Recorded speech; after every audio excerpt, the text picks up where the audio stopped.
Welcome to Chip Talk with your host, me, some guy from the internet. Folks, before we get into today's treat, I want to tell you the story of Balthasar Gerard.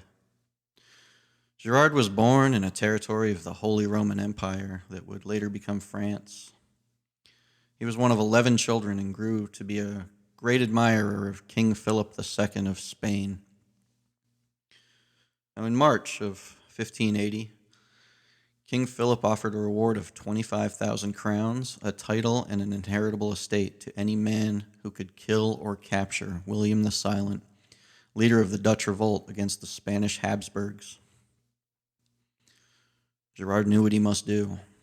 For 4 years, he plotted and schemed before he could put his plan into action.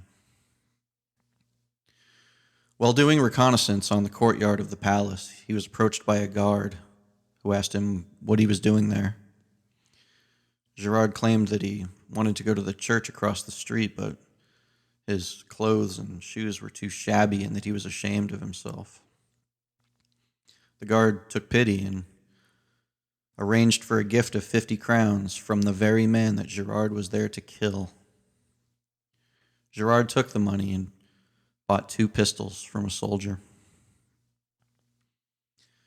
In July of 1584, as William was ascending the stairs to the second floor of his palace, Gerard leaped out of a dark corner, drew his pistols, and shot him dead.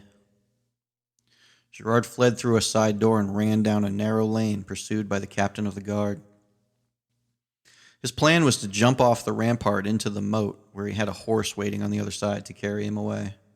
Gerard had lashed an inflated pig's bladder to his waist to keep him afloat. He was almost there, running from his pursuers, when he tripped over a bit of rubbish. The guards descended on him like a swarm and dragged him back to the palace, beating him the whole way. Notably, this is also the first recorded assassination of a political leader by firearm. Just thought that was a little interesting.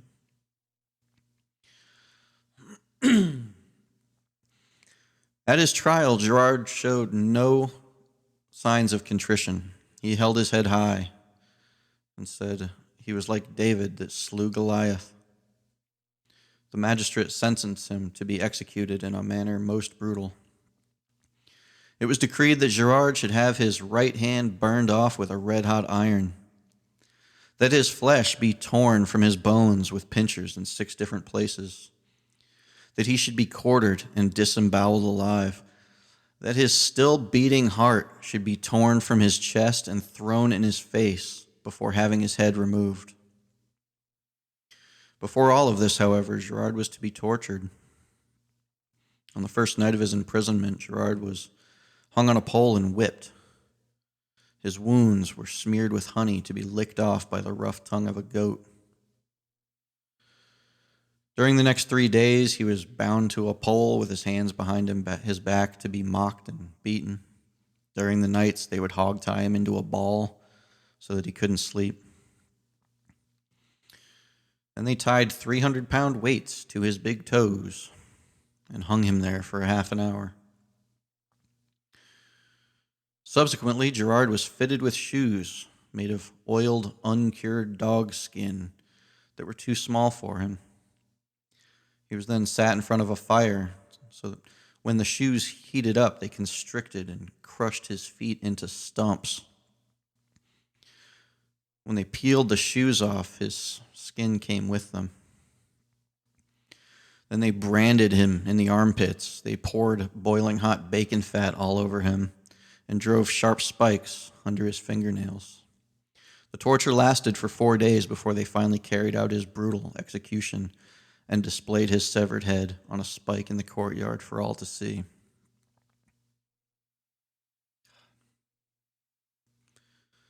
Despite the 4 days of horrific torture, followed by one of the most brutal executions I've ever heard about, in one way, I envy Gerard, and I think we can all envy Gerard. You see, Gerard lived and died more than 400 years before Boots was able to unleash its birthday cake puffs upon this wretched earth. Yes, here it is, folks. Utz birthday cake puffs. The festive packaging belies the rotting horror waiting within to disappoint the unsuspecting consumer.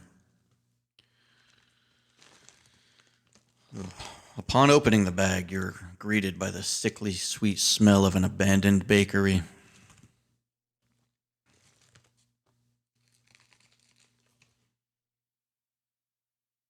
The puffs themselves look like a sixth grade science experiment depicting a germ made of styrofoam. Like a white cheddar cheese puff that has been colonized by several different types of mold. This looks like something that a deranged killer clown would force feed you before he or she peels off your face to add to their collection. Here it goes. This is for you.